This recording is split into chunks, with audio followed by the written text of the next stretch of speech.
Rashad, why you didn't Anyways, hit me up? What's up, Rashad? Hey, Rashad. What's up, Rashad? Thank you, Rashad. brother, I love you, brother. Trump lit. What's up, Rashad? What it do, boy? Hey, Rashad. Yo. Welcome back to the channel. My name is Rashad Milligan. If you are new to the channel, this is the road to 10K subs. Now it's late stream or early, depending on how you look at the days and how you look at time and schedule, all of those concepts. Right. So I say all of this to say I'm here. I ain't gonna lie. Like, I woke up and I was about to stream, and then I was really just like, didn't I interview Crystal Dunn? And I looked it up and I saw that I did, and I saw that I already had posted it and everything. So I was like, okay, let me show some love here and then do a reel for her. Just because she's really important to women's soccer and Black athletes and like, everything like that. And I always want to honor the legends and give them their moment. So it was worth it.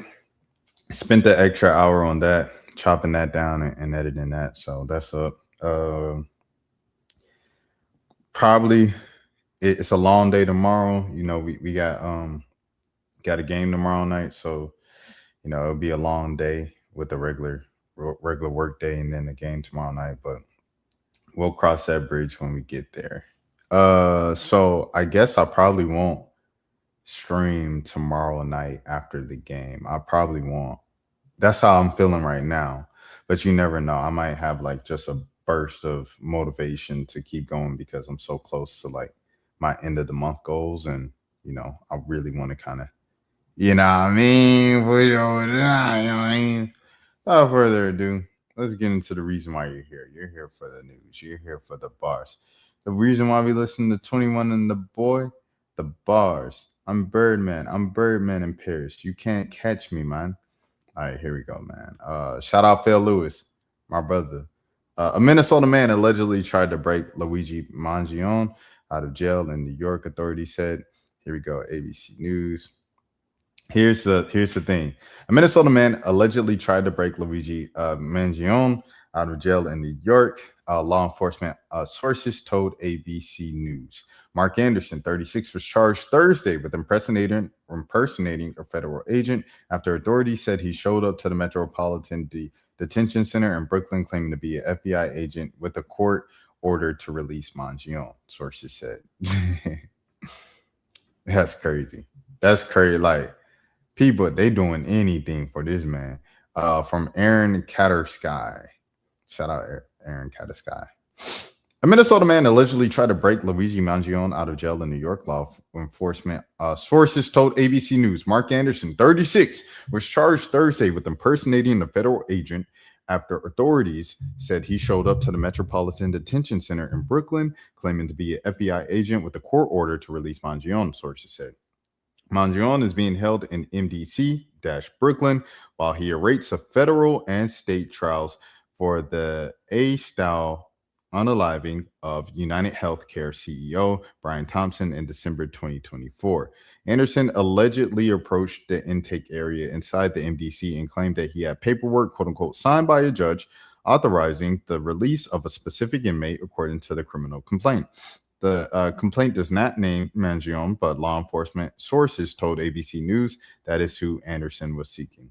When the Bureau of Prisons personnel asked to see Anderson's credential, federal prosecutors said he showed them a Minnesota driver's license and threw at the BOP officers numerous documents.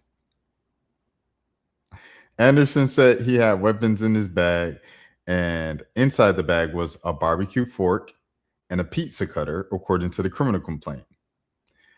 During the court appearance on Thursday, Magistrate George Taryn Markell ordered Anderson detained, deciding he is a risk of flight and danger to the community. Anderson has multiple open criminal cases in the Bronx. Meanwhile, Mangione is due in court on Friday, and the judges overseeing his federal case may decide if the penalty will remain a sentencing option if he's convicted. Let me see. Mark Anderson. Mark Anderson. Let me see. The Bronx. The Bronx. Is there a photo of him? I don't think we have photos of him. Okay. All right, cool. Next scene, next. Full. Skate. Full. Martin Luther King Jr.'s work with gang members in Chicago shows how he valued that part of the young people and part of the Black freedom struggle. Shouts out to Phil Lewis once again for posting this. I thought it was interesting, so I'm going to read it. Martin Luther King Jr., we don't know. Though Martin Luther King Jr., we don't know. His work with gang members in Chicago shows how much he valued that part played by young people in the Black freedom struggle. This is written by Janine Theo Harris. In June 1966, Martin Luther King Jr. and the Chicago Freedom Movement convened in the Summit. This is no ordinary meeting. The Turf Masters in the first annual convention brought together 200 members of 8 different Chicago gangs: Black, white, Native American, Mexican, Puerto Rican, including some female affiliates. The all-day meeting aimed to end violence among gangs and develop their leadership in the challenging city's segregation and advocating for the community's needs. It was the culmination of months of efforts by King, staff of the Southern Christian Leadership Conference, and local organizers. This King, who spent countless hours in 1966 working with gang members, is not the King we know. While liberals often decry Republican misuse of Martin Luther King at the holiday, the civil rights leader is still too often rendered as a distance from and even critical of the urban youth. The binary still exists in popular history, as well as most scholarship, that it was only Malcolm X who worked with and appealed to the urban youth, particularly criminalized young men, not also King. Distorted by respectability politics. Ooh, clock it.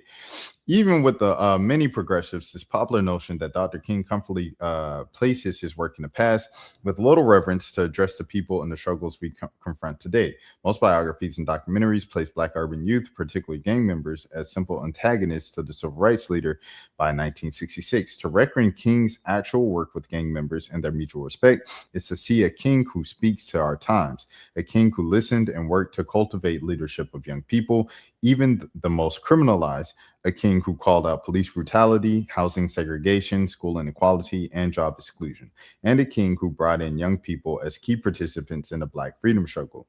While many of the city officials and Black leaders saw gang members only as a problem to be dealt with, King saw them as political actors with potential for the community leadership and foregrounded the structural violence they and their families face.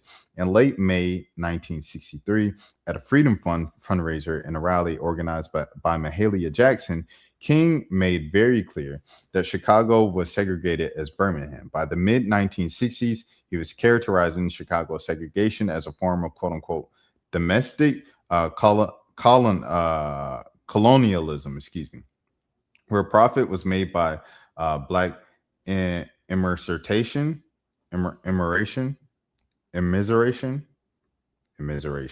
Hold on, I think it's immiseration. Hold on, let me see. Shout out Casanat, man. Immiseration. Made from Black immiseration, which means rapid modernization that had a impact on the level of urban immiseration. Oh, it's economic impoverishment. Okay. Where we at? Neighborhood jobs ranging from sanitation to teaching didn't go to Black people who lived there. The police acted as if he called quote unquote enforcers of the present system of exploitation, and a group of Black elected officials helped to do the machine's bidding to hide and justify the city's deep inequality. Chicago's segregation and job discrimination were relentless. By 1965, almost 1 million Black people, basically equal to the entire Black population of Alabama, lived in Chicago, mostly squeezed into 2 ghettos, the term King and most Black Chicagoans used at the time, on the South Side and the West Side. Schools grew so overcrowded that the city put many Black schools on the quote-unquote double shifts, a euphemism for reducing the school day by half, so that one group of Black students attended in the morning and another in the afternoon, and brought trailers for extra classrooms. King criticized the police for focusing on the control of the Black community so that they might be, quote unquote, kept in line. One study found that Black men in Chicago stood just as far as white men on the occupational ladder in the 1961 as they had in 1910. During the summer in 1969, young Black male Chicagoans had an unemployment rate of 31%. Segregation and job discrimination were central to why gangs proliferated. Chicago had a history of white gangs dating back to the 19th century, including the Hansburg Athletic Club and Roggins Colts, both of which grew enormous political influence in the city. The Hamburg Athletic Club helped ignite Chicago's 1919 race riot, during which 38 people passed away, including 23 Black people unalived by police and white mobs. Richard J. Daley had joined the club as a teenager before the riot, and he became president in 1924, holding the post for 15 years. He used that leverage to muscle it to climb the ranks of Chicago's Democratic machine, becoming mayor in 1955. Faced with the violence of white gangs, the city's relentless segregation and exclusion from employment, many young Black Chicagoans turned to gangs for protection, community, and participation in an informal economy. The Vice Lords were on one of the biggest Black gangs on the west side, along with the Egyptian Cobras. On the south side, perhaps the most formidable were the Blackstone Rangers, numbering about 2,000, and the Disciples.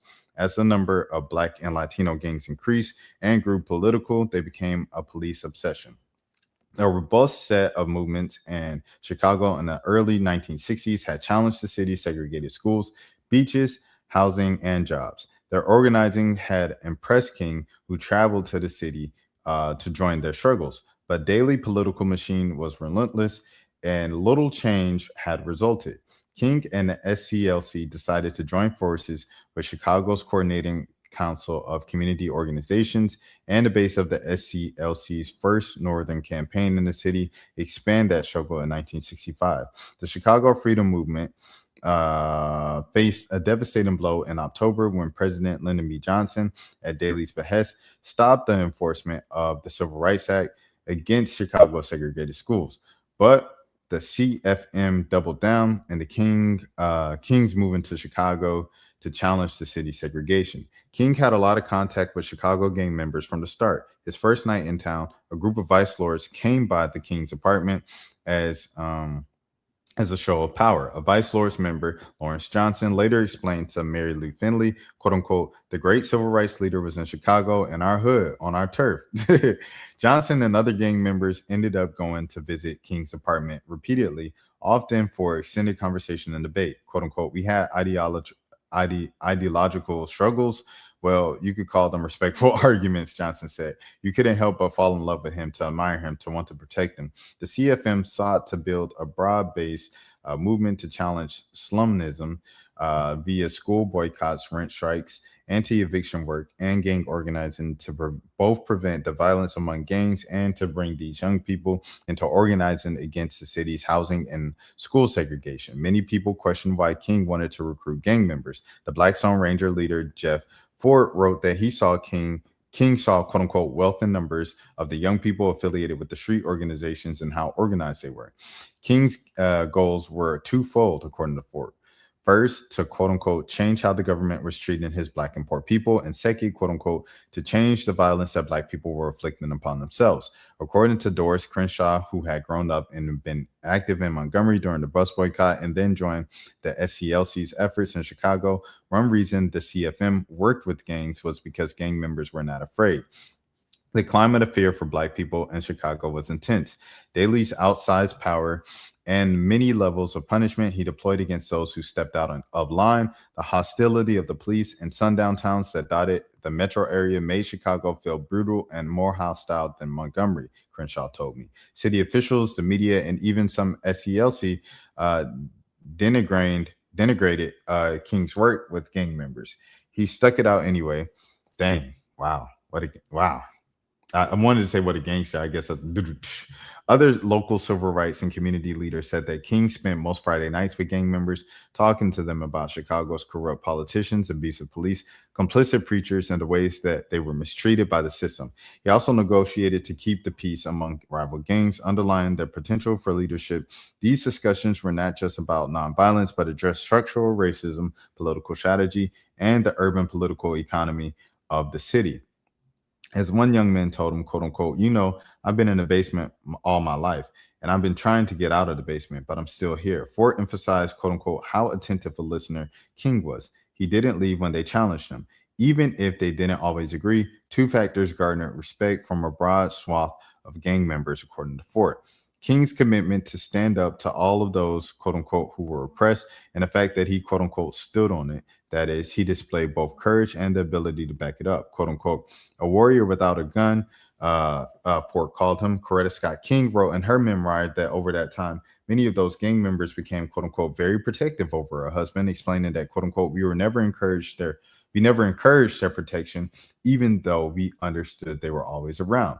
Daily, other Chicagoans and journalists reached out to the cultural explanations to justify the city's inequities and saw punishment as a key way to deal with the problems of the Black youth. King took exception to that approach. Behavioral explanations for Black poverty and segregation, he pointed out, quote unquote, means having your legs cut off and then being condemned for being crippled. Young Black students like Ford were pushed out of school, while white teenagers who caused trouble were counseled and given opportunities for redemption. Wow. When a white woman asked why Black people hadn't just cleaned up their neighborhoods, King replied, that's the job of sanitation. King's many experiences with police abuse over the years: slammed down on the counter, half Nelson, choked, kicked, shackled, and chained for hours, picked up by his pants and shoved into a police van, also connected him to these young men. Members of the American Civil Liberties Union were invited to the Turf Masters Summit to interview young police about police brutality that they had experienced for lawsuits against the Chicago Police Department. The conference sought to build a powerful political front, both to end violence among gangs, which was leading to dozens of unalivings in the Black youth, and to turn these young people's energy and vision towards advocating for their community's needs and enlarging the civil rights struggle. That Saturday, over coffee and food, participants mapped out the power of nonviolent direct action, the commonalities facing poor Black, Latino, and white Chicagoans, and the united front needed to take on the most powerful political machine in the nation. They created a council comprising committees on housing, health, education, employment, welfare, and recreation, with 2 members of every gang on each committee. Wow, he put them boys to work. The young man immediately got to work. The SCLC's James Orange, who had been working with Chicago gang members for nearly a year, was in awe, quote unquote. Those guys sat down and started talking about working together. From that period on, we worked with these guys. A month after the summit, more than 30,000 Chicagoans braved 98-degree heat for a rally at Soldier Field, and 5,000 marched afterward to City Hall, tackling the CFM's demand to the door. Members of the Black Stone Rangers, disciples, and vice lords turned out. Some carried Black power signs, including some depicting and the slogans "Freedom Now," quote unquote, and quote unquote, "We shall overcome." Wow. This is great. This is a great. I did not know this. After hearing one of King's lieutenants say, quote unquote, gang fighters weren't wanted because, quote unquote, they weren't going to do nothing but disrupt the rally, they walked out. Many of King's biographies mentioned these tensions, but rarely did King did next, quote unquote. He invited a handful of gang members to his apartment. A member of the Vice Lords remembered him making it clear what they have heard. It did not reflect his own beliefs, telling the group that, quote unquote, he didn't know who made that statement, but he did need us. 2 days later, on another brutally hot day, the police turned off the open fire hydrant on the west side, which they rarely did in nearby white neighborhoods. Few pools were available to overheated Black children, and most of Chicago's beaches were effectively whites only. When the hydrant on the west side was turned back on, the police descended to make an arrest. Some Black Chicagoans responded by throwing rocks and bottles at the police car. The police came out in force, 30 squads deep, beating up and then arresting half a dozen teenagers. The already angry crowd escalated from rocks to Molotov cocktails, and smashed the store and car windows. Man. That's sad. A massive police crackdown ensued, with officers using tear gas and wielding machine guns. Oops. The uprising continued. After hearing what happened, King and CFM co-chair Al-Rabi went down to the police station to help the kids who had been beaten and arrested. That night, they held a big meeting with nearly 1,000 restive young people at Shiloh Baptist Church before walking the streets over the following days, trying to prevent further violence. Frustrated by years of Black demands that have produced little change in city segregated schools, slum housing, and brutal policing, more people joined the uprising and the police bore down. Daley asked the governor to call in the National Guard and tried to blame King, claiming, quote unquote, someone has to train these youngsters. The national media covered uprising assiduously. Hold on. Assiduously.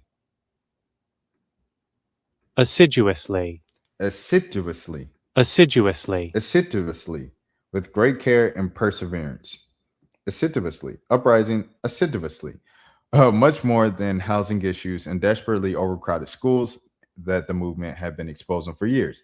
The Johnson administration, worried about the uprising, sent John Doerr, Assistant Attorney General for Civil Rights, Roger Wilkins, Director of the Federal Community Relations Service, to Chicago. They arrived at King's apartment around midnight on July 15th. They found King sitting on the floor of a hot and stuffy room with a large group of vice lords, Roman saints, and cobras. Doerr and Wilkins were stunned to witness the discussion of strategies of nonviolence, the gang members' experiences with the police, and the kinds of injustice taking place in the city to continue for the next 4 hours. The relationship that King and his field staff had been building with these gangs over the many months bore fruit when Roman Saints leaders Richard Peanut Tidwell persuaded that some of the other young men to head out into the night and help calm people down. It worked. Young gang members, not the National Guard or Daley, led Chicago out of uprising, thanks in part to the relationship they had built with King. That's not how it was seen by many Chicagoans and others across the nation. Northern liberals, including many white Chicagoans, wanted to distinguish their own segregation from the South and gaslit Black people. And then they were shocked when the frustration boiled over. That sounds interesting. Sounds familiar. Black Chicagoans were largely cast as alienated and angry, the cause of their own problems, and unwilling to repudiate violence. Let me see.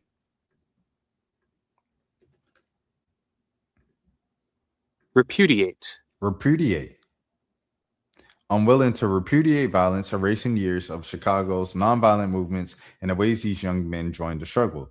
At the beginning of the summer, Jerome Huey, a Black 17-year-old from Southside, had gone from a job interview in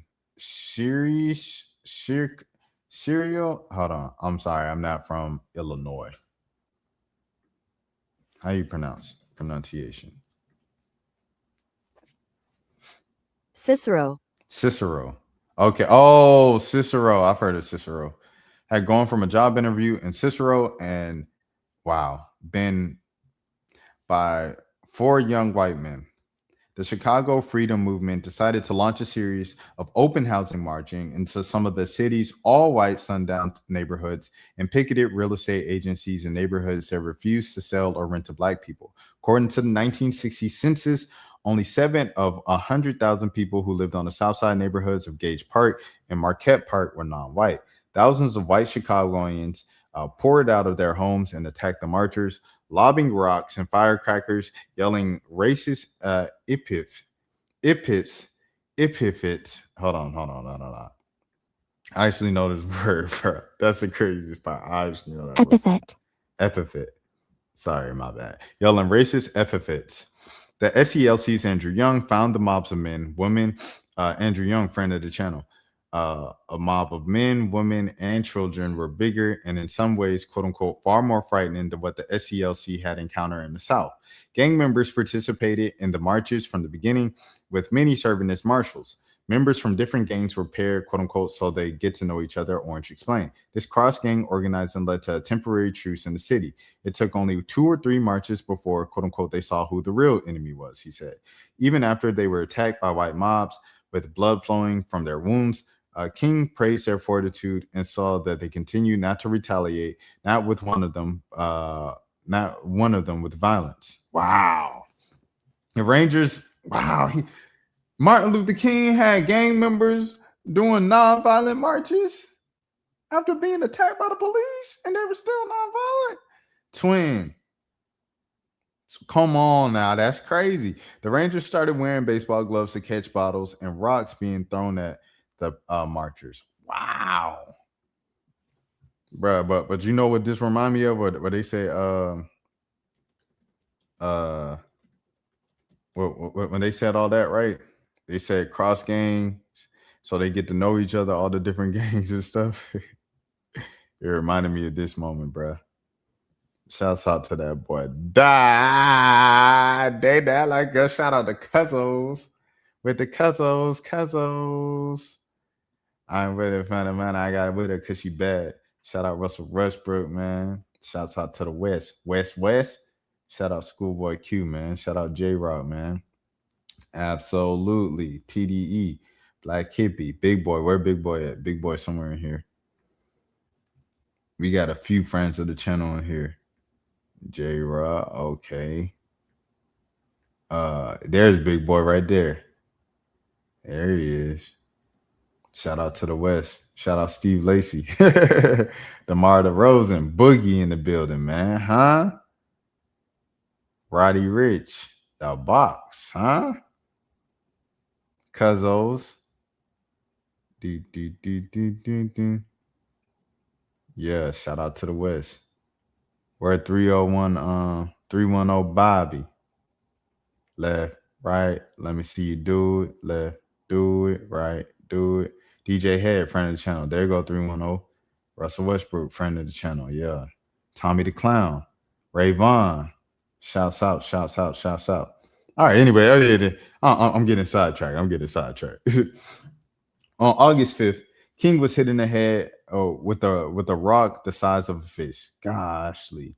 Many others were hurt. Deeply frustrated, Jeff Ford called a meeting of the leaders of the Rangers, known as Main 21, that evening to discuss the violence and hostility they kept encountering. They were tired of being targets of violence and questioned the efficacy, right? The efficiency, yeah.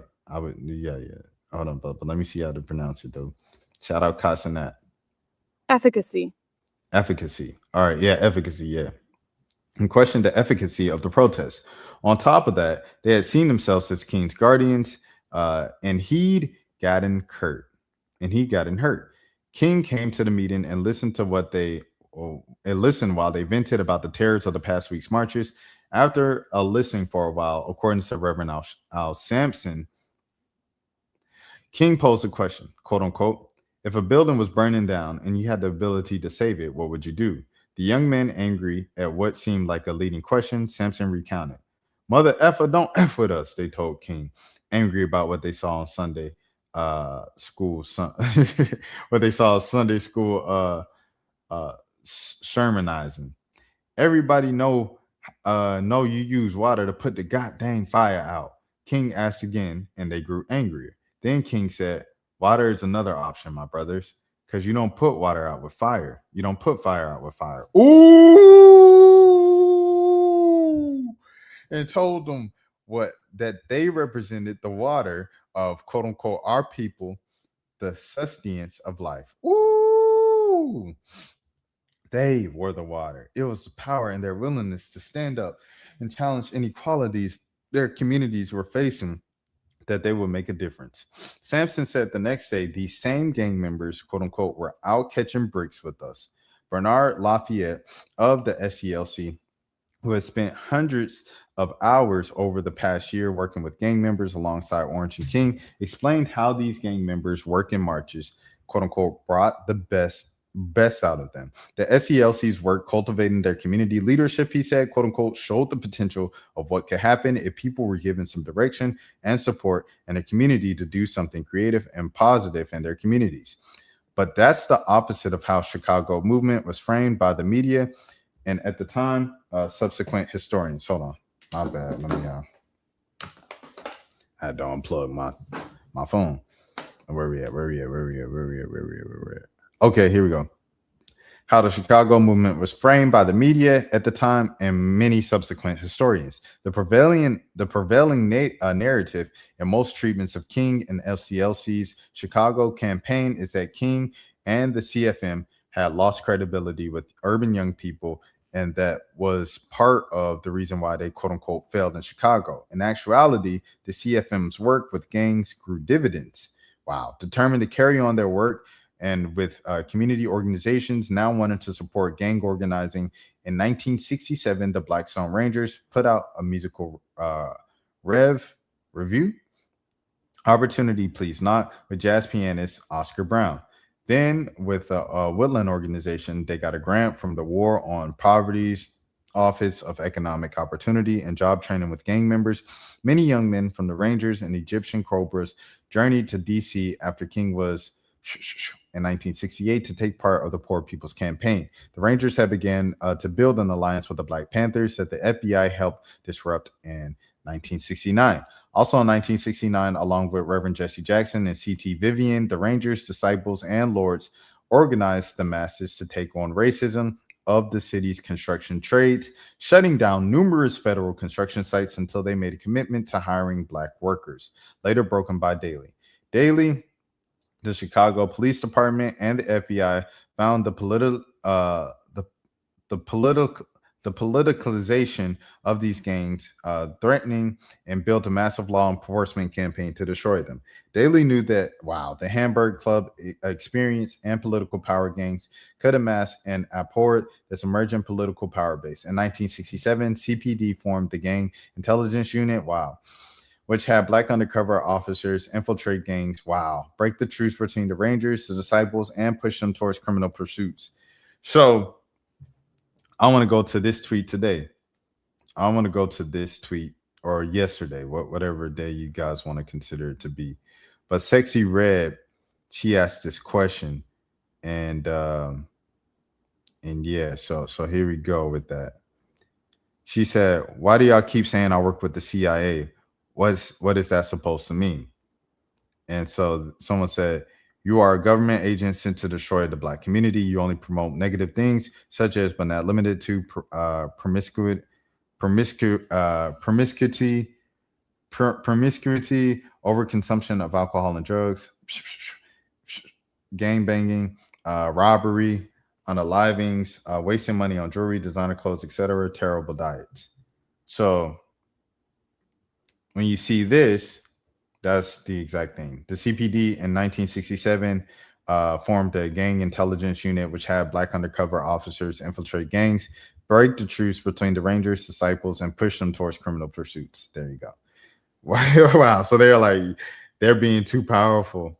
They're forming political gangs and everything like that to try to take us down, take down the system. They realize who the real enemies are. So you know what? Go in there and nah, bro, F that. Let's slang on the block. That's crazy. By 1969, gang violence had dropped, and in part to the gang's politicalization. But it was then that Daley, the police, and Cook County's state's attorney, Edward Hanrahan, declared a war on drugs. Wow. The police went relentless in arresting gang members.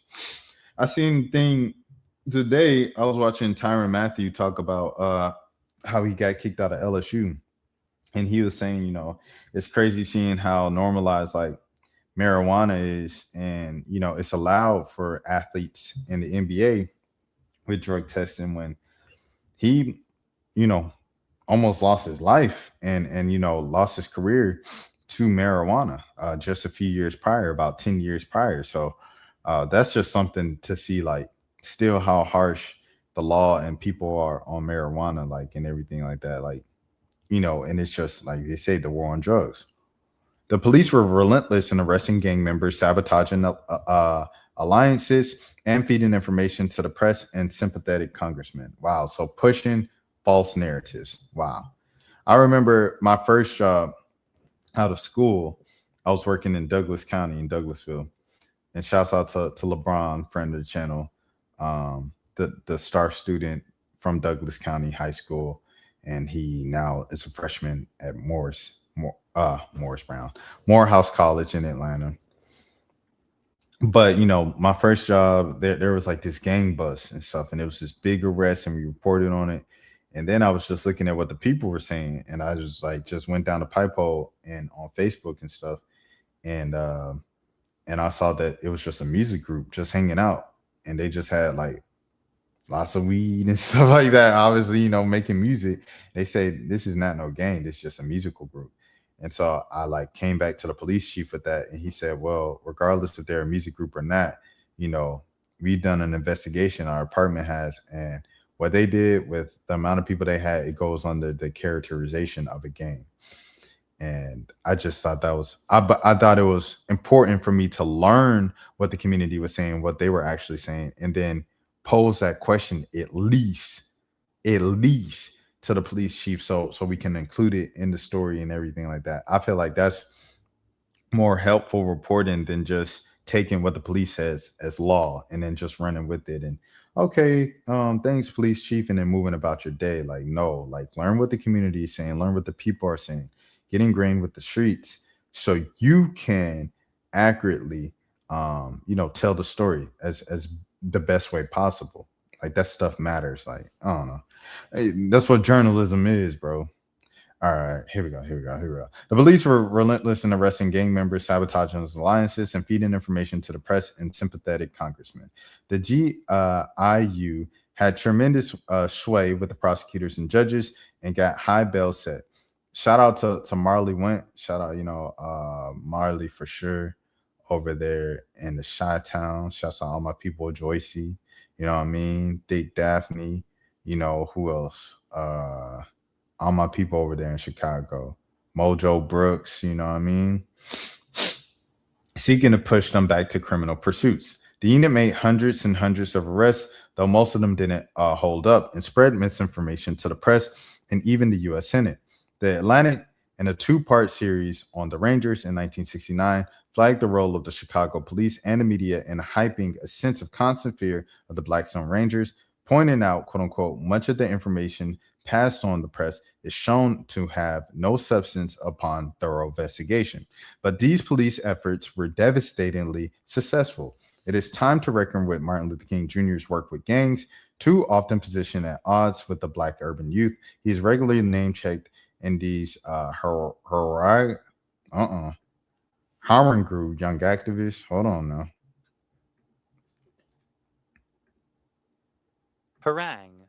Harangued.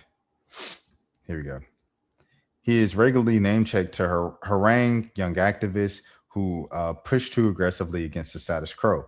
Be more like King, young people are scolded, yet King himself dismissed and as unreasonable, treated as an un-American and relentlessly policed. Be more like King, they say, when probably the greatest gift of his leadership were the ways that he recognized the power and leadership and potential of young people, even the most criminalized, quote unquote. I have more in common with these young people than with anybody else in the movement, King said towards the end of his life, as Harry Belafonte recounted in his memoir, My Song, quote unquote. I feel their rage. I feel their pain. I feel their frustration. It's the system that's the problem, and it's choking the breath out of their lives, out of our lives. That's real. This was a great, great story, bro. What a great story. Let me see the comments. Check inbox. King's goals were too for the fort to change how the government was treating poor and Black people. Yeah. We need more content like this. MLK rocked with gangbangers? Shout out to Flight. They didn't have Crips and Bloods, Vice Lords, or GDs in the 60s. He didn't encounter demons without a conscience who didn't encounter the crack epidemic. All right. Yeah. Wasn't captured on, so they keep sweeping it under the rug. All like Renee Gooden. Yeah, rest in peace, man. Keith Porter Jr. for sure.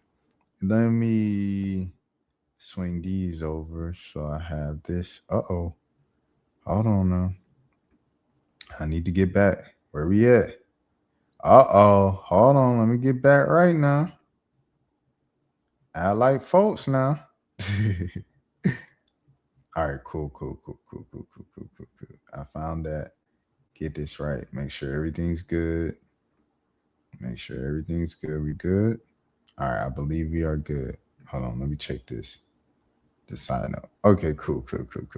All right. Let me keep the stream moving. Good morning to everybody on the East Coast who's waking up. It's 5:55 on the East Coast, almost 6 a.m. Y'all getting that last day of work in of the last regular work week. If you work different hours, that's cool too. Welcome into the stream. Okay, here we go. Sonya Massey, the person who ended Sonya Massey's life, he has now been sentenced officially. This is from attorney Ben Crump. Breaking, former deputy Sean Grayson has been sentenced to 20 years after being convicted of second-degree unaliving of Sonya Massey, 36-year-old Black woman, mother, who was fatally in our own home after calling police for help. What happened? 20 years to me is crazy. Crazy as in like crazy short. Sonya Massey splashed a pot of boiling hot water on this man, and he ended her life at 36 years old. A mother, like, crazy. Like, you can't take boiling water, bro. You can't. You ain't never cooked before, and what you gonna do? You gonna pop the pot if you do it to yourself? Like, that was the equivalent of what he did. So only 20 years. Why you police is crazy for that. I'm not gonna lie to you. And even if it was like, okay, she used it to attack, like, what's she gonna do? And you was gonna be like, and then she was gonna hit you upside the head with you already had multiple officers in the home, and she called to get help. I don't know. It's just, I don't even want to get worked up again, man. Prayers to Sonya Massey's family. And yeah. Next is Candace Owens. Someone made a page trolling Candace Owens. I want to see it. It's my first time watching this. So it was a philosophy class called Senior Sem, and he used to come in every day with a debacle, and he would ask us. I did not know this. To just work through the philosophical question. I remember that whole debacle. This debacle with her earrings. The Hamptons debacle came up. The Brett Kavanaugh hearings and debacle involved in this entire debacle. Okay, the FISA debacle. His recent non-vote on the FISA debacle, and Kanye West debacle, Christ is King debacle to Christ is King debacle. That's the Jeffrey Epstein debacle. And Jeffrey Epstein, this whole debacle could never had any sort of a debacle ever in my life. I think that these people are not humans, that they're sentinels that maybe look like humans. That what a debacle. Anybody else feel the same way? So it was a philosophy class called Senior Sem, and I did not. This is bro, that's funny, bro. I ain't gonna lie. And then the laugh after the lady said debacle is hilarious. Like, she was laughing like, that's not how you say it. Hold on. Get comfortable.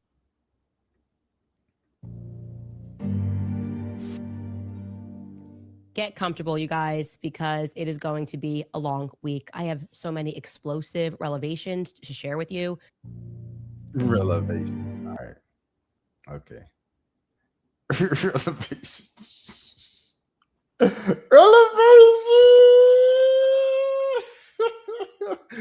All right, bro. Keep it pushing. Next.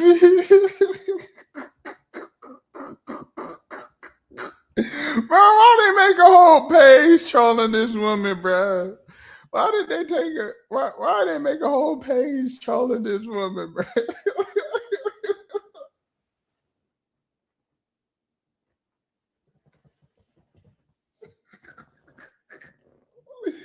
Leave that woman alone, bro. Leave that woman alone, bro. Oh my gosh, bro, that's funny. All right, man. I'm becoming delirious, bro. It's time to go to sleep. Go back to sleep, bro. Shout out to Lauren LaRosa, man, friend. Family. That's family. You know what I'm saying? She said yesterday it was announced that Lauryn Hill will be doing. What is this? Oh, dang. I forgot. Bro, I ordered some groceries, bro. It says, your food coming in a couple hours, bro. I'm cooked. Oh, snap. I got to sleep with the phone next to me, bro, because I'm over it, bro. I ain't going to hear nothing. Nathaniel. Yesterday, it was announced that Lauryn Hill would be doing a tribute to D'Angelo and Roberta Flack at this year's Grammy Awards taking place this Sunday, February 1st, 2026. However, D'Angelo's son, Michael Archer Jr., also the son of Angie Stone, says he received no invite from the Academy to even attend the Grammys. An exclusive statement to me, Michael, also known as Swavo Twain, tells me, quote unquote, I want to start by expressing my gratitude to the Recording Academy for honoring my father's legacy on one of the biggest nights in music. Any recognition of his impact and contributions to the culture truly mean a lot to my family and me. It would have been a pleasure to attend, but unfortunately, my siblings and I haven't received an invitation to be a part of the moment celebrating our parents' lives and work. We remain thankful for the acknowledgement of my father and for the love that people continue to show his music and legacy. Our respect for what Pops built will always come first. And there's no way out, and every sun, my sunshine is gone. Love you, girl. You be on it. But there's no way out. They could have named him D'Angelo, and it would have been a mix of both of their names. And yet they called him just chill, bro. Chill. The Academy, the Grammys, responded to the above claims that they had not invited D'Angelo and Angie Stone's son, Michael Archer Jr., to this year's show amidst the news of Lauryn Hill in memoriam tribute for D'Angelo with the below. An Academy rep confirmed that the organizers have been in touch with D'Angelo's daughter, Imani, and D'Angelo's brother, Luther, and they are both set to attend the show. Dang, so they invited what? So they invited everybody except for the most famous one? He the most famous one because he Angie Stone kid too. My sunshine. Shout out to Seven. Hey, shout out to 7 Man, famous special kids, you know, the son of Andre 3000, Andre Benjamin, and Erica Badu, excuse me. So yeah. Shouts out to 7 as well. Shout out Blue Ivy, all this, big kids, you know what I mean? And then here's the update. An update here. The CEO of the Grammys had his team contact me looking to be in place of contact with Michael Jr., D'Angelo's son. His team claims that they've been trying to get in contact with Michael for some time. They said they saw my coverage of his non-invite on the Breakfast Club, so they reached out to extend the invite. Personally, I've placed them in contact. A story is developing. Wait, so I'm confused. The family was never contacted? Now this is investigative journalism. Dang good journalism. Lauren doing Scott's works. Good. Shout out to Lauren for sure. They didn't think about inviting his kids before your report. I mean, especially like the son of like Angie Stone as well. Like Angie Stone was big too. Don't go, son. Say you have a scheduled appointment, maybe some personnel. Nah, go, bro. Don't do that. I don't like when people do that. No, you ain't gonna show up and all that. Shout out to Lauren LaRosa. That's what it's all about, bro. She's great. She's really great. You talk about seizing your opportunity. Lauren LaRosa seized her opportunity. That's years of hard work, and she's just continuing to work hard, but just now with a platform. Why not keep going? The economics of a Super Bowl. Alex O'Hannigan. First time I've been a founder to break down a Super Bowl ad like this. They brought all the receipts. Get deep down into the economics of an ad of a big game. So here it is. In 2026, oh no, I don't know if oh Lord. Can I do another one of these on stream for context for people watching the replay? Rashad, just do it.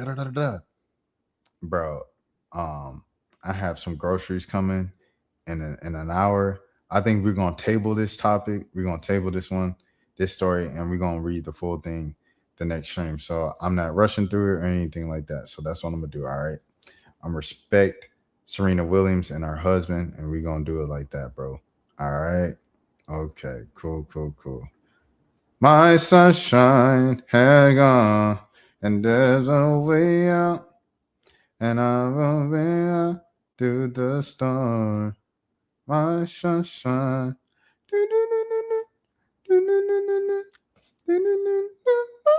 Rest in peace to Angie Stone, man. All right, hold on. All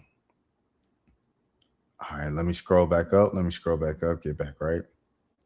I'll make her say, hey, you're back, going around, say, get you a bed. Shout out JP.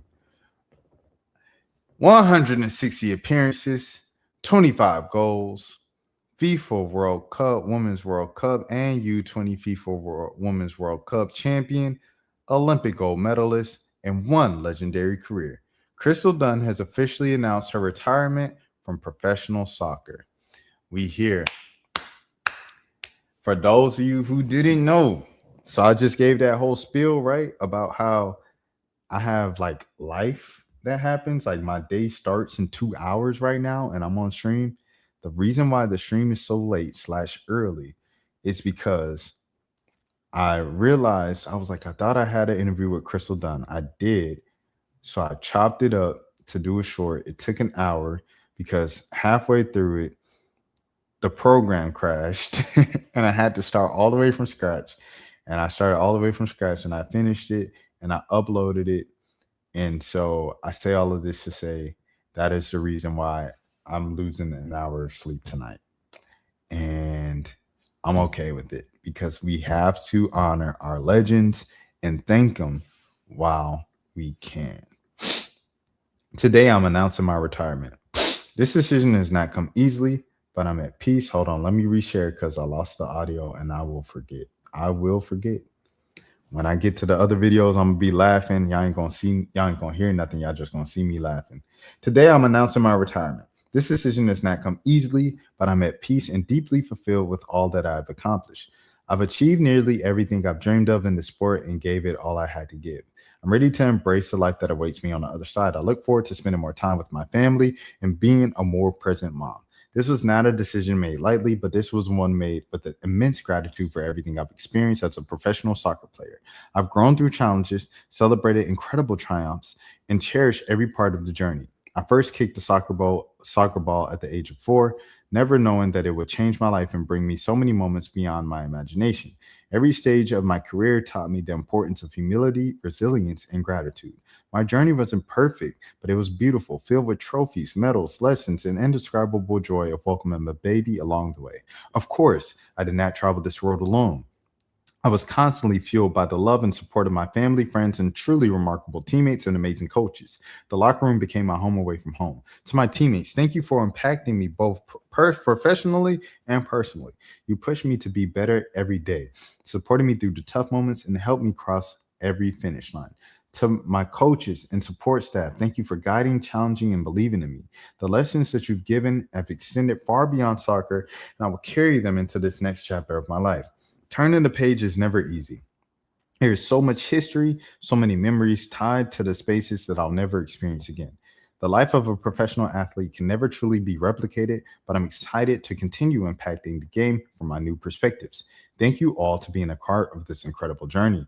Signed, former NWSL. Oh, you better talk that talk. MVP, Golden Boot winner. You better talk that talk. 3-time Shield winner, 3-time champion, World Cup champion, and Olympic gold medalist, Crystal Dunn. You better say that. My sunshine is gone. Hold on, let me go. I love it. And there's no way out. And I'm going through the storm. Rest in peace, Andy Snow. All right. Next, exposed. You hate to see it. Exposed.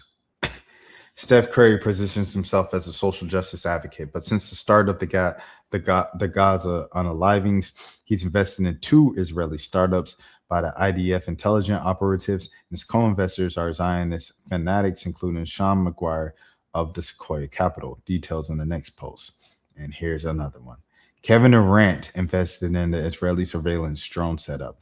Draymond Green with the IDF. And Curry has multiple Hebrew tattoos, and the owners of the Golden State Warriors are huge Zionists. Makes perfect sense for me. But yeah, Curry is a social activist for the people. Yeah, man. I think all of the literally, you know what I'm saying? Like,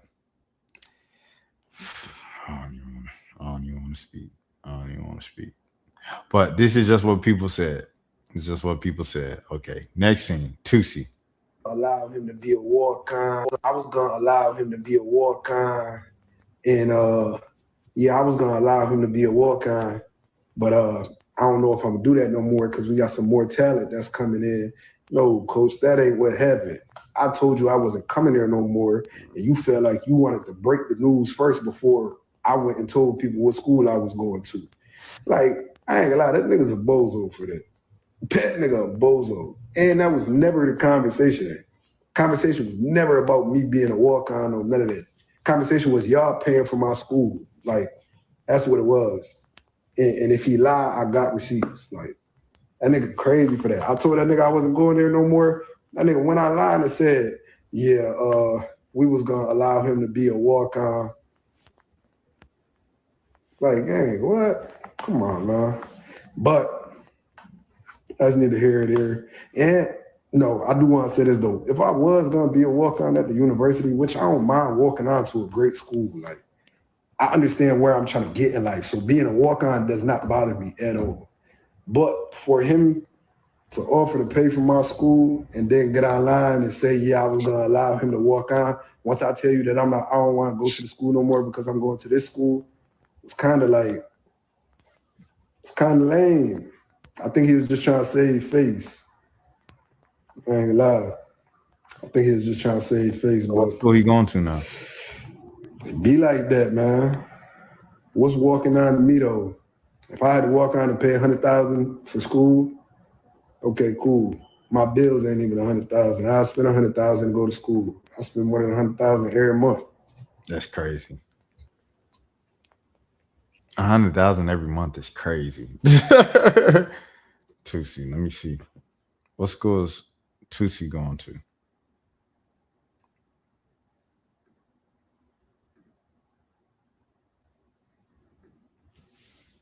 First day, I left out of class. I had a line in my car waiting to take pictures. I should probably take online classes, right? LOL. What school does he go to now? Someone said the hype gonna be over in 2 weeks. Facts.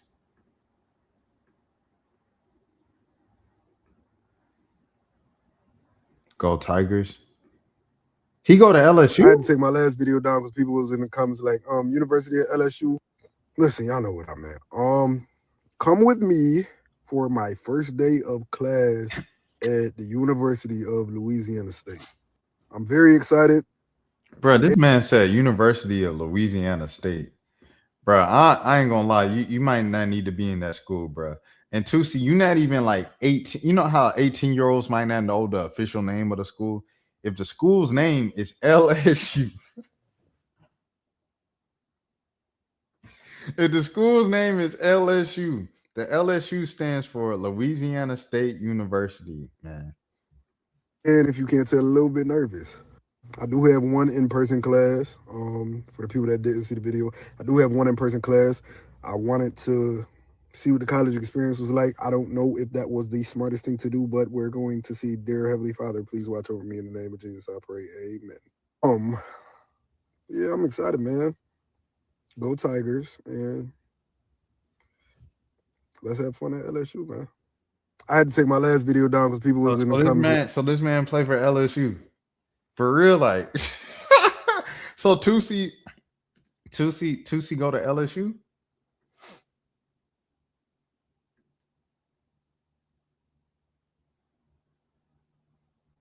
So is he playing football at LSU?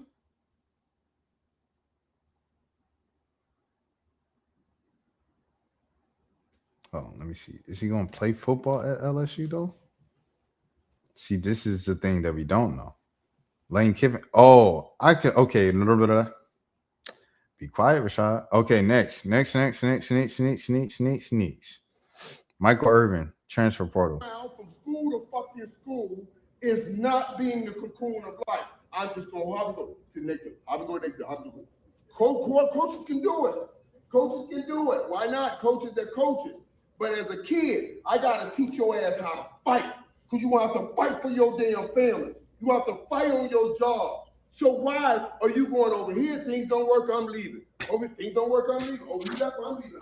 I'm losing the essence of the cocoon that I'm supposed to be teaching them how to go from a kid to a man because I'm trying to make them chase a man. I'm trying to make them chase a man. We got kids growing up saying everybody get a trophy now. That took fight out of them. Now, when I started, I was a third string receiver. I had to fight and earn my way to first string. Now we saying if you third string, just leave. That takes a fight out of them. Then they got to go out here and fight for their families. Their family's fucking doomed. They're doomed. They're not learning how to fight. And we're talking about that. We're missing the cocoon of life. Damn it, man. Oh, y'all cut out.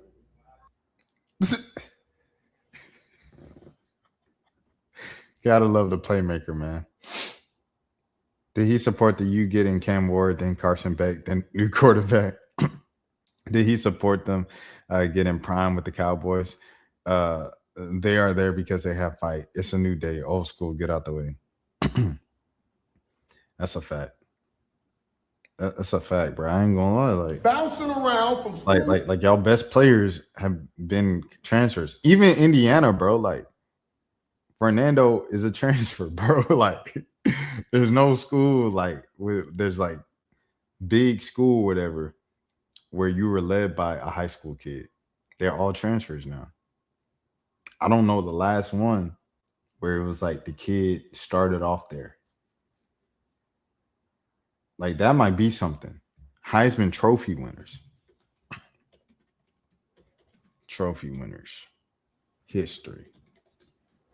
Right? So let's look at it. Because I know the last two are transfers. Let me see. Let's see how far back it goes. Transfer, Fernando. Travis Hunter, transfer. Jaden Daniels was a transfer. Caleb Williams transferred too, right? From Oklahoma.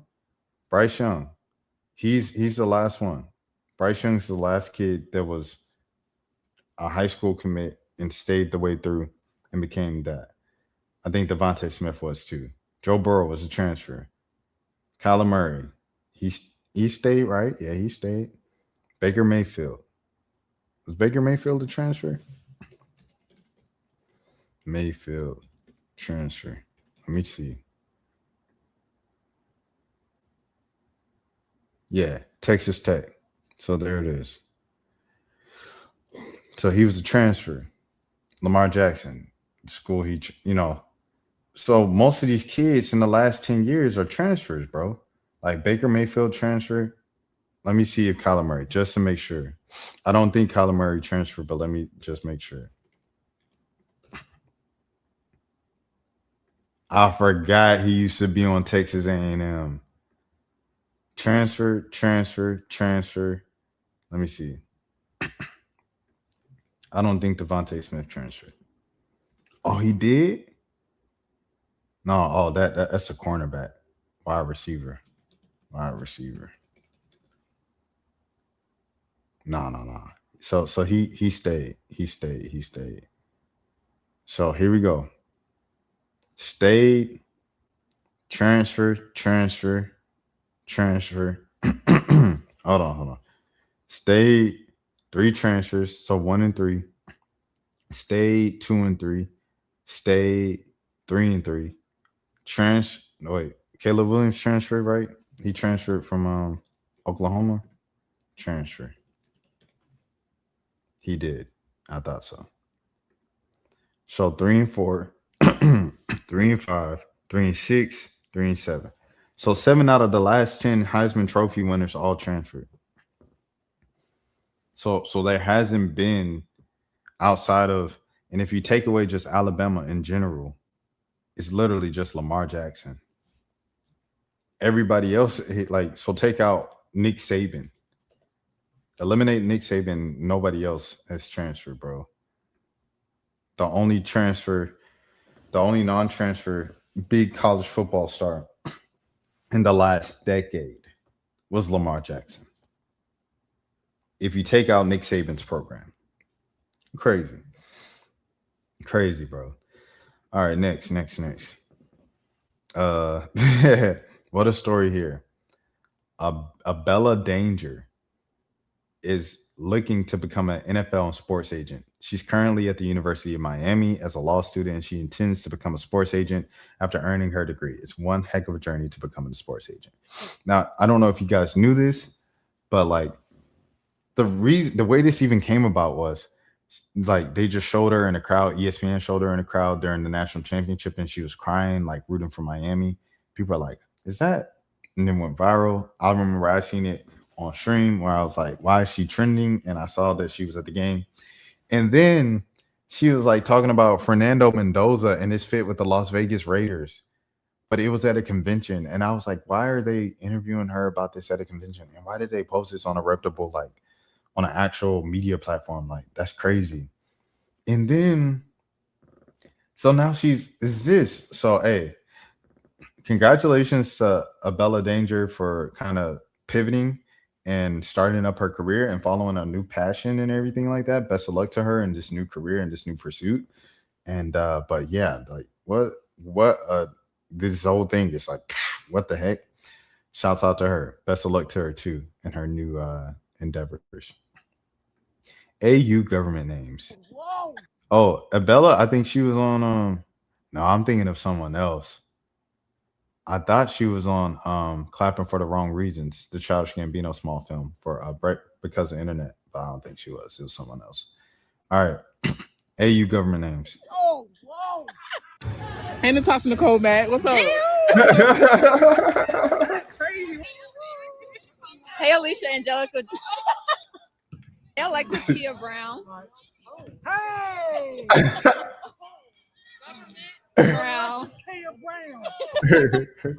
Kaya. All right, Kaya. Kaya. Hey, Jasmine and Deja Kelly. Exposed. Hey, what? Jasmine, Deja Kelly. Hey, Izzy. Hannah Harrison. The government.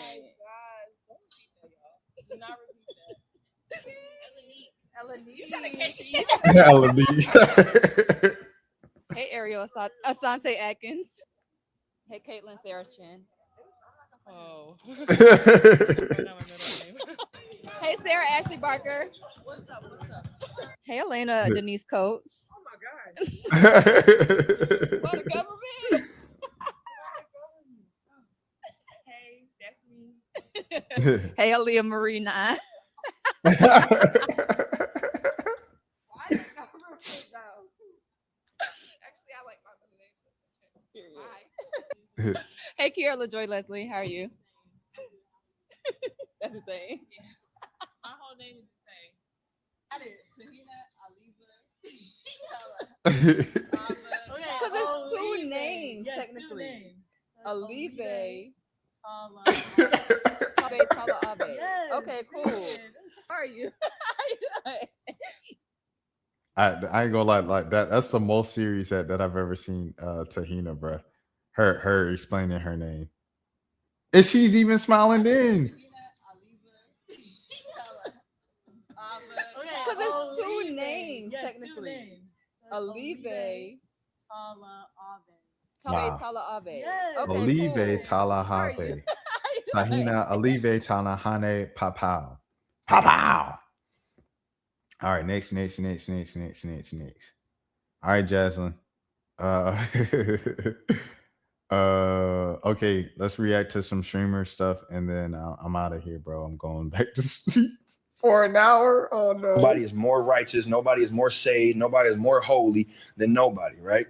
The only way to be righteous out of the eyes of God is to confess with your mouth and believe in your heart that Jesus Christ died for your sins. That's the only thing. I'm not more saved, I'm not more holy because I read the Bible and I highlight some words and I do this and do that. It doesn't make me better than you, doesn't make you less than me.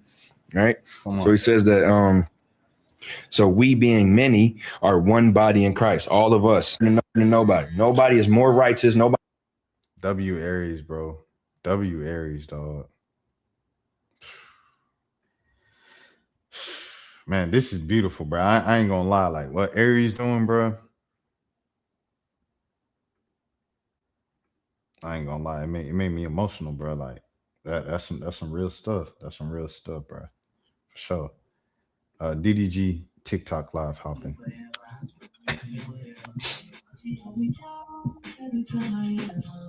Music. We got music.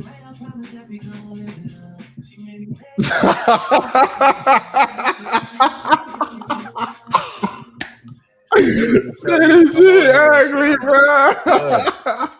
Well, what you doing on here? What are you doing on here? I was just scrolling and I seen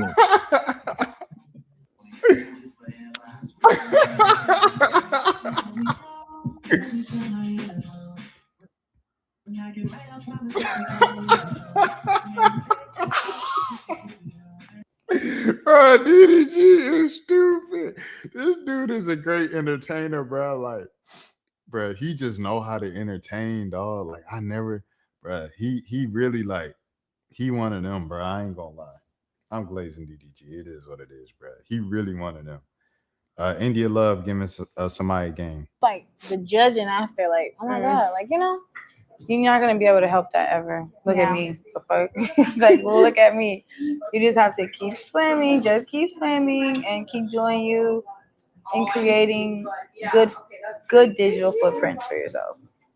I'm somebody that has like a lot of like mistakes on Front Street because I was like somebody on the internet, and then all my digital footprints are like, not all of them, but most of them are like very male driven. Mm-hmm. So then that became my reputation. It's like, oh, she fuck with this guy, this guy, this guy.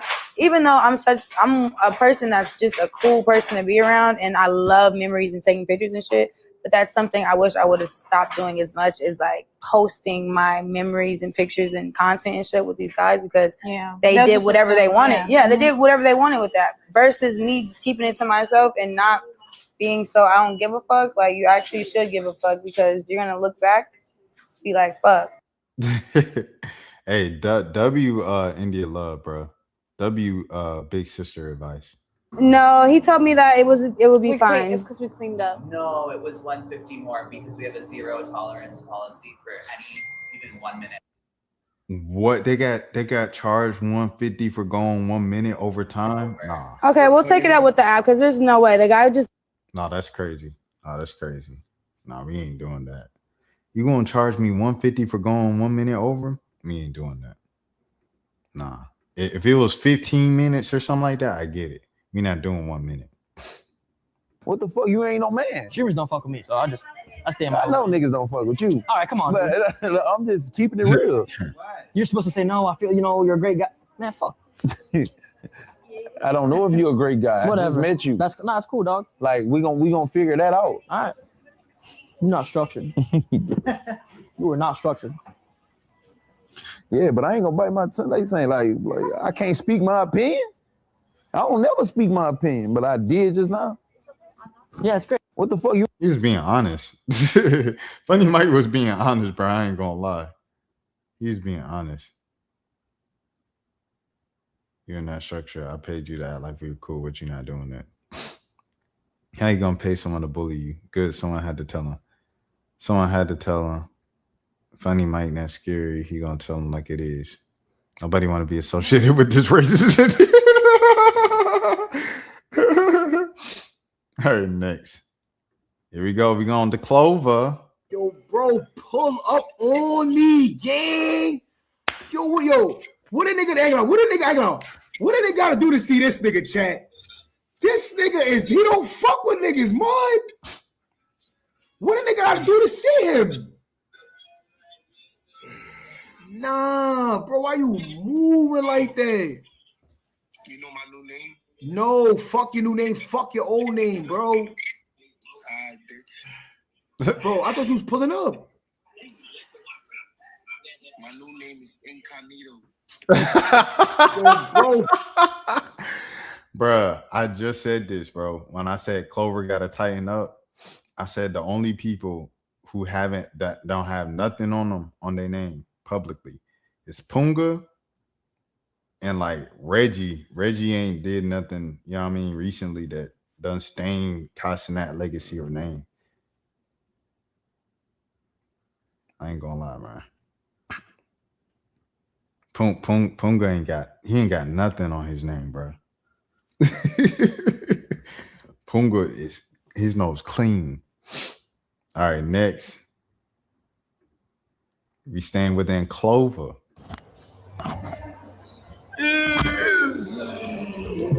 That is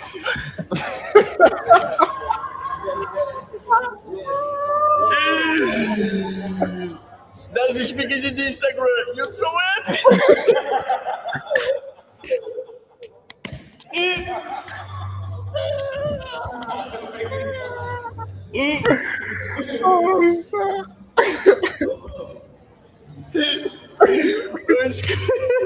Bro, I have baby, bro. I have to tweet it. Use no baby. Use no baby. Oh man. Y'all gotta control my life. Call this and say you're so epic. Hello? Yeah, what's the word?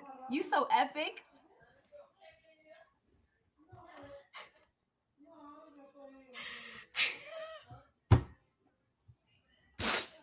He just hung up. My boy, you see he answered with a lower register and everything. Yo, what's the word? That's gonna hunt him for a long time. You so epic. Oh man. Oh jeez. Oh jeez. All right, here's another one with this. Finally calm today. That's the word, bro. All right. Yo, I got you. It's 2021, like 2021? No. Wait, 2021? Nah, this shit is tough, bro. She epic? No, I'm epic, bitch. No, I'm epic, bitch. No. I'm epic. I'm epic. New York City, what? New York City. No. Like, New York City. Oh, what the fuck? New York City. Yo, so I didn't. Finally calm today. New York City.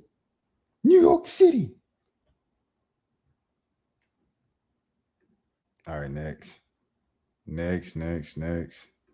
Ray. Let me see what Ray did. Wait, let me tell Zoe guys. Yeah, but you know what you do? Hold on, you calm down. Okay, calm down. You know what you do? Stop, lose weight. I already lost weight. You know what? You eat too much. Ray, you can't tell no little kid that. What, bro? What is? Oh my gosh, Ray. He don't have no internet. He don't have no sense. He don't have no common sense. Hey, that's violating. How? I'm telling you, it's healthier. It's healthy. She knows I lose weight. Huh? She knows I lose We're weight. gonna play basketball.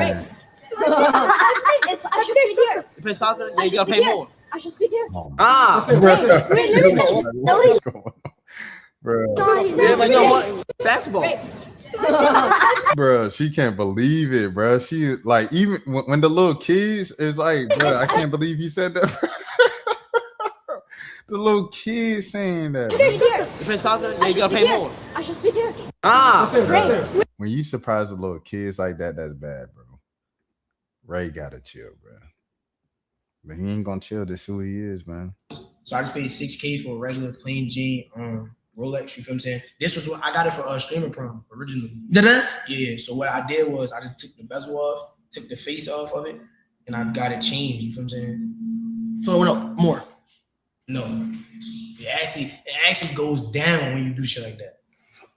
But to an average nigga like you, then you can sell it to a nigga for more. That's what I'm saying, nigga. What carat gold is that? I don't know. My parents got it.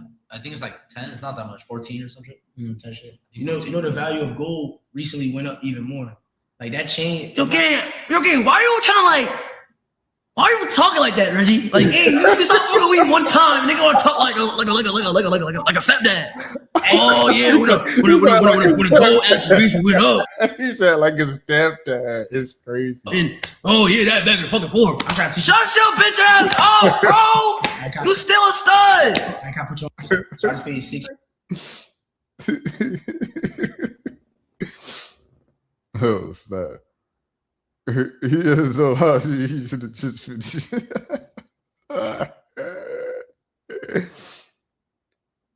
Next, let me see what this is. What is this? Tomorrow, I'm gonna be here again after that. This Friday. No, I'm gonna be back. No, actually, I don't know. It's 20, 21, 22nd. Oh, actually. What?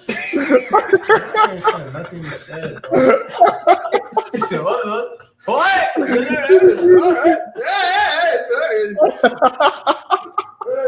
No, tomorrow. Hey, yo. He said he is every bad black stereotype. You gotta leave this shit. Bro, hey, Ricard, instead of just laughing at you, bro, like you are, you know what I'm saying, young, so just say, bro, like you got thick skin for sure, man. You definitely built for the internet, bro. I hope you continue to mature and just get better, bro, and just realize what people are saying, bro. Like, why it's such a big deal for black people, like, to not look a certain way, and not even respectability politics or like adhering or being white acceptable or whatever, but just like the history behind it, bro. Like, knowing about the root, the this, all that stuff, bro. Like, all that stuff matters, bro. Tay Too Smooth and 5-star. Say, you feel me? First things first, you feel me? I just want to say these past few months have been probably the hardest months of my life, you feel me? You feel me? I realized that my actions have hurt other people and shit like that. It's not like I just realized. I realized over time, like, you feel me? Yeah, nah, we ain't doing that, twin. 1.5. me? Just sitting and thinking, you feel me? Going through life, I realized, bro, my actions really hurt a lot of people. And that's just something that I struggled with for the longest, is not coming to terms with what I did, you feel me? Because at the end of the day, nigga, I was wrong, you feel me? I can admit that, you feel me? I was wrong. I've done a lot of wrong, you feel me? But I've decided to stop being delusional. I was very delusional. You feel me? First person I want to apologize to in this video is Max. You feel me? Bro treated me like a brother, made sure I was right. Nigga believed in me, but I still betrayed his trust and did him wrong. And I felt like I was right in the time, you feel me, when shit happened. I thought I was in the right, you feel me? I was like, yeah, no, these niggas didn't fuck with me like that. Like, I thought they fucked with me, but like, you feel me? Looking back on this shit, bro, it wasn't that deep. Getting made fun of was never that deep, bro. You feel me? At the end of the day, niggas was on my shit because I was letting niggas slide with that shit, you feel me? I should have been stepped up, I should have been manned up. And that's really on me, I'm not gonna lie. Bro didn't deserve any of the shit that I said or any of the shit that I did, you feel me? All he did was believe in me. So I'm truly sorry for that shit. I ain't gonna lie. I really do apologize. All right, so that was Tay Too Smooth's apology. If you don't remember what Tay Too Smooth did, he was a member of 5-star, which is Playboy Max's group of content creators and musicians and multi-hyphenates, multi-talented people. Some people is like Sauce, the former, I believe he played tennis at Howard University, which is like a fun fact. But yeah, Sauce, he does, he plays basketball in 1v1s because he's an athlete. He, makes music on stream, and then he does the girl content. He really is trying to make it that next push as a streamer. And he was at Streamer University, all that stuff. Shouts out to Sauce. But that's 5-star, right? Tay Too Smooth was a part of 5-star. Max brought him all the way up during his come up when he joined FaZe, and he became like a mainstream streamer, everything like that. And Tay got exposed for having a burner account where he was talking down on Max and talking down on everybody. And he was defending Tay when people were joking about Tay in clips, and it's like, they need to use Tay in more segments. Max don't really use Tay like that. And when he got exposed for all that and talking bad about Max and stuff, Max cut him off. So this is him a year later saying, I apologize to everybody. Please take me back type deal. So this is what Max has said in response. You feel me? I realized that my actions have hurt other people and shit like that. It's not like I just realized. I realized over time. Like, you feel me? Just sitting and thinking. You feel me? Going through shit. But I ain't gonna lie. The apology on Grammy weekend is crazy. Like you got to think about certain times. Like, there's some people that I just be like, dang, bro, like I'm not cool with no more, and I just want to reach out and check in on them sometimes. But like, I can't do that after they was like on the carpet of, you know what I mean? The Golden Globes or on their birthday, like those, or holidays, like that stuff is obvious. Like, I can't reach out during that time. Like, I got to reach out at another time where they was just on my mind randomly. So yeah, but doing this on Grammy weekend when Max is being honored and acknowledged for his contributions to music is crazy. Boy, you ain't not.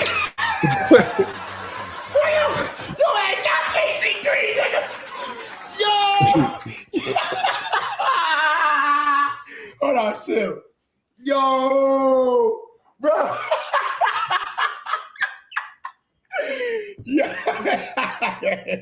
Yo, all right, hold on. Shit, going through life, I realized, bro, my actions. Gotta report it. All right, next. This It says streamer tweaked out. All right, let me see what this is. Oh, this dude. Lasari, whatever his name is, clears up after accidentally exposing disturbing content on that notepad while on stream. He said, I'm only into 2D Thai content. I don't watch, seek out, or download real world 3DP. And I do not engage with or support anything involving minors. Immers in any form. After the stream, the files and links that showed up were looked into. There is no illegal material in them. The problem was how bad some of the titles looked and the fact that I didn't shut things down fast enough on stream. No. The problem is they were even titled that. This is on me. I handle everything poorly. I get why people are troubled, and I should have taken it more seriously in the moment. I'm owning up to that, and I wanted these facts to be clear. Thank you for allowing me this time so I could focus on fixing myself. Yes, fix yourself, son. Do better, you know what I mean? And all of that stuff, bro.